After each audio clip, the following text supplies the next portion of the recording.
यात्रेनिमित्त शुभांगीताई घरत यांनी शांतादेवीला केले सोन्याचे मंगळसूत्र अर्पण। सालाबादप्रमाणे गव्हाण, कोपर, शेलघर, शिवाजीनगर गावातील यात्रोत्सवाला गुरुवार दिनांक 2 मे 2024 रोजी देवीच्या पूजा अर्चेने भल्या पहाटे सुरुवात झाली। संपत्ती किती कमावली यापेक्षा संपत्ती किती गरजूंना कामी आली याला महत्त्व देणाऱ्या यमुना सामाजिक शैक्षणिक संस्थेच्या सरचिटणीस, सामाजिक कार्य आणि परोपकारी कार्यासाठी सदैव अग्रेसर असणारे कामगार नेते महेंद्र शेठ घरत यांच्या अर्धांगिनी सौ शुभांगीताई घरत यांनी तब्बल 14 तोळ्याचे सोन्याचे मंगळसूत्र देवीच्या चरणी अर्पण केले। शेकडो वर्षाची परंपरा शांतादेवी यात्रेला आहे।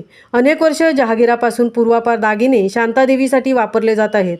धार्मिक वृत्तीच्या शुभांगीताईने PNG ज्वेलर्सच्या माध्यमातून एक सुंदर डिझाईनचे मंगळसूत्र शांतादेवीसाठी घडवले व आज त्याचे अर्पण सौ शुभांगीताई घरत यांच्या हस्ते यात्रेच्या शुभमुहूर्तावर करण्यात आले।